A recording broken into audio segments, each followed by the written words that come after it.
राधे राधे, जय श्री राम दोस्तों। तो स्वागत है हमारे YouTube चैनल काजल के बोल।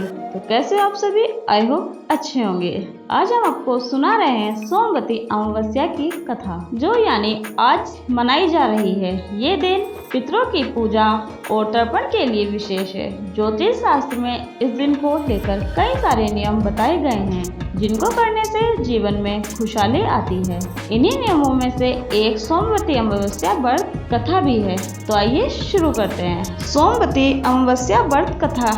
एक समय की बात है, एक साहूकार था जिसके एक बेटी और 7 बेटे थे। उनके सभी बेटों का विवाह हो चुका था, जबकि बेटी अविवाहित थी। इस बात से साहूकार और उसकी पत्नी बेहद परेशान थे। साहूकार एक साधु का भक्त था, जो अक्सर भिक्षा लेने और उन्हें आशीर्वाद देने के लिए उनके घर आता था। साहूकार की पत्नी ने देखा कि साधु ने उनकी सभी बहुओं को श्रमाध्य जीवन का आशीर्वाद दिया, लेकिन उन्होंने कभी उनकी बेटी को आशीर्वाद नहीं दिया। इसके बारे में जब उन्होंने साधु से पूछा तो वो बिना कुछ कहे वहां से चले गए। इससे साहूकार की पत्नी का शक और बढ़ गया। जो कुछ भी हो रहा था उससे चिंतित होकर उन्होंने अपने परिवार के एक पंडित से सलाह ली और अनुरोध किया कि वह उनकी बेटी की कुंडली पढ़ें। जब पंडित ने कुंडली पढ़ी तो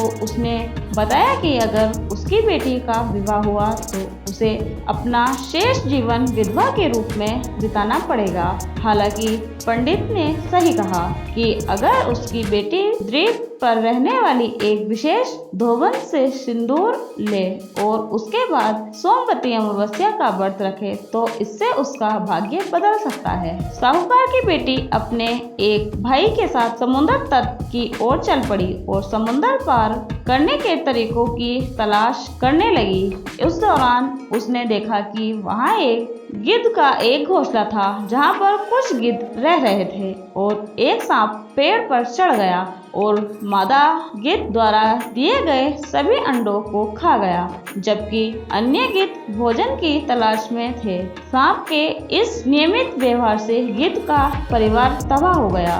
इसके बाद लड़की ने खतरे को देखा और सांप को मार डाला और गिद्धों को उस परेशानी से मुक्त करा दिया। इससे गिद्ध बहुत खुश हुए और समुद्र पार करने और द्वीप पर पहुंचाने में उनकी सहायता की। जब साहूकार की बेटी आई तो उसने छिपकर धोबन की सेवा की, जिससे धोबन बहुत प्रसन्न हुई। एक बार जब धोबन को उसके अच्छे काम के बारे में पता चला तो उसने उसे आशीर्वाद दिया, साथ ही अपने हाथों से सिंदूर देकर उसकी खुशहाली की कामना की और भविष्य में उसके सुखमय और समृद्धि विवाह का आश्वासन दिया।